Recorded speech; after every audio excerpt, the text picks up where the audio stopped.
On vous propose un petit hors-série dans la série des hors-séries des technos. C'est un mini PC dont on a déjà évoqué l'existence dans les technos.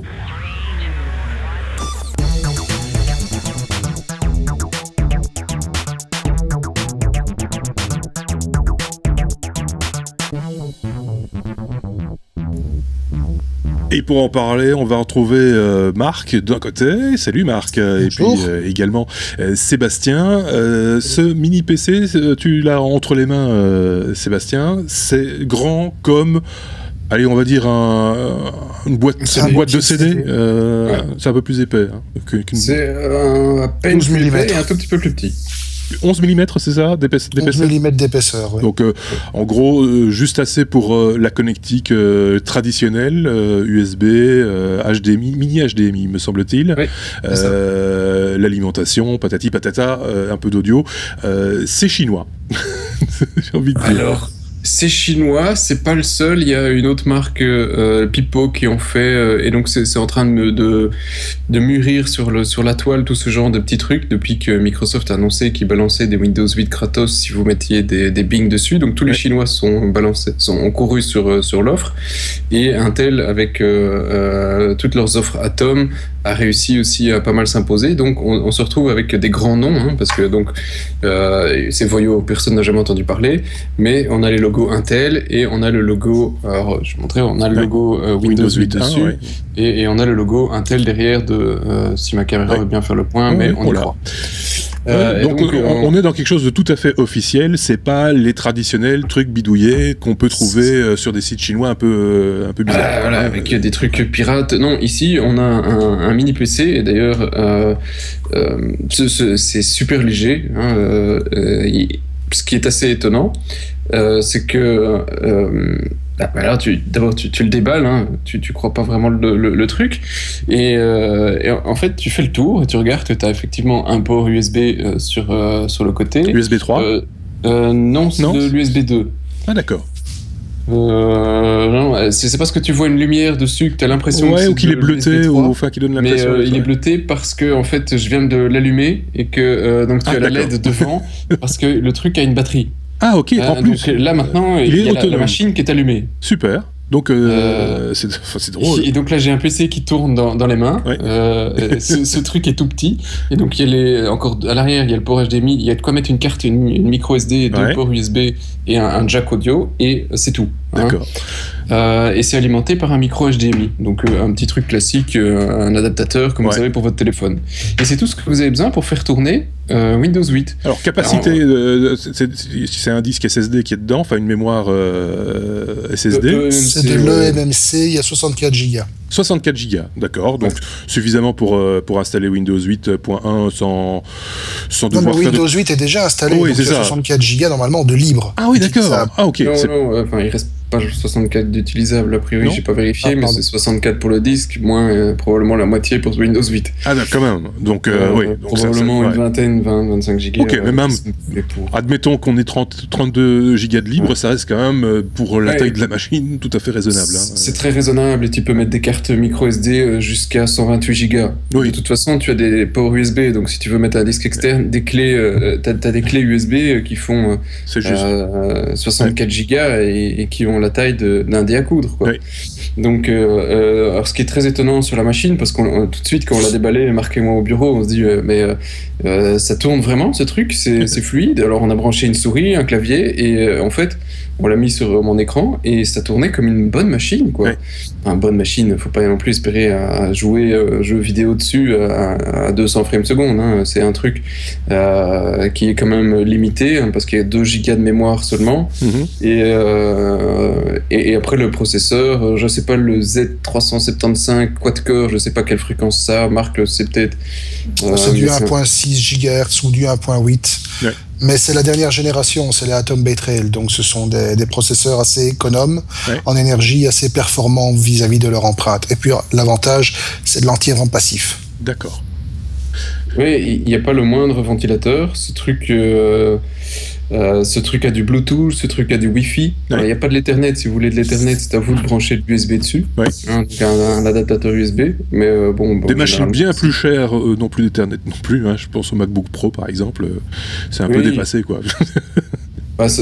Pour du pro, toi et moi, on aime bien encore mettre un Ethernet au bureau, quoi. Mais pour une utilisation à la maison, honnêtement, pour ce qui est ma mère qui va sur Internet, Facebook, qui lit ses mails et qui fait parfois une ou deux trucs de photos, qui regarde ses photos, c'est largement suffisant. Pour une secrétaire, c'est largement suffisant. On n'a plus besoin d'une tour, on n'a pas besoin d'une énorme machine. Ça pourrait même servir de mini portable. Tu as un écran à la maison. Tu branches juste ton clavier dessus et ton écran et tu peux partir. Une machine pour partir en vacances, par exemple. Pour regarder des vidéos en vacances, tu as largement la place, tu as un mini HDMI, donc tu peux le mettre ça sur n'importe quelle télé. Franchement, en plus c'est une batterie de 1000 mAh, je sais pas combien de temps ça dure, ça j'avoue que j'ai pas encore eu le temps de tester combien de temps il peut tenir, mais pour 140 grammes ça vaut largement la peine de le mettre dans ta petite valise, quoi. C'est 150 €, frais de port compris. Alors le prix vaut entre 100 et 110 € suivant où on l'achète. Nous on l'a vu sur un site chinois, Geekbuying pour ne citer que lui, parce qu'il y en a quand même pas beaucoup qui le vendent. Le port était gratuit, par contre on s'est pris des droits de douane. Donc on arrive en dessous de 130, 150 €, tout compris. Un tarif quand même nettement inférieur à toute cette gamme d'appareils que l'on appelle les NUC, que tu connais bien, enfin que vous connaissez tous les deux très bien. Marc, je sais que toi tu en as installé au bureau, à la maison, enfin chaque fois qu'il y a un écran quelque part, il y a un NUC derrière, si j'ose dire. C'est pas le même genre de machine, soyons clairs, ça n'offre pas le même genre de machine. Le NUC est beaucoup plus souple en matière de configuration. Bon, tu es déjà parce que tu as le choix entre différents processeurs. Tu reçois une machine toute petite, c'est vrai, ça a aussi plus ou moins le footprint d'une boîte de CD. C'est plus épais. Ça fait 3-4 cm d'épaisseur. L'avantage, c'est que tu as de l'HDMI full size. L'avantage, c'est que tu as de l'USB 3. L'avantage, c'est que tu peux, selon les modèles, soit te mettre un vrai SSD full size dedans, soit te mettre un SSD en mSATA, mais là, tu peux aller dans des capacités qui vont jusqu'à 512 Go assez facilement.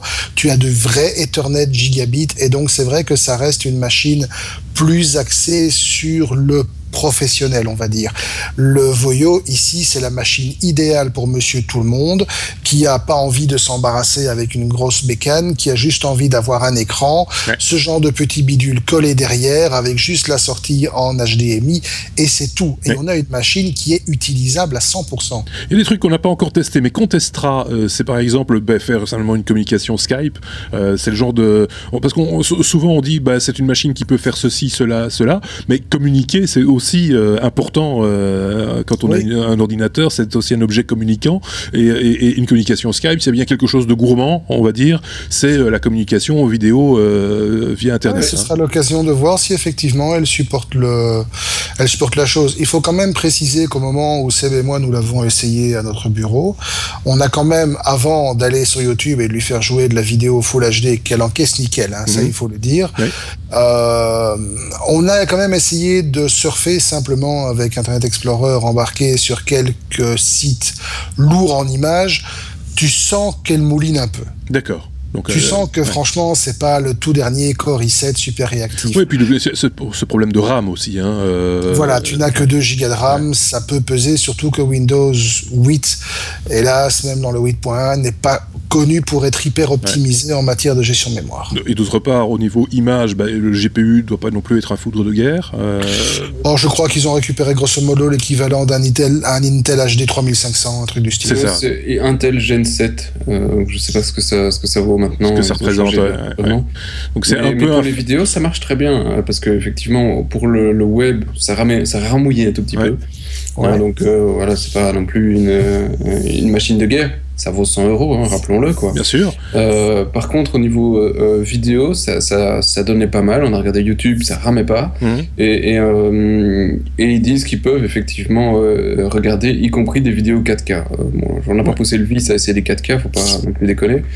Mais le processeur Intel est là aussi pour le GPU. Donc pour moi, c'est la convergence entre le laptop, la tablette et le smartphone.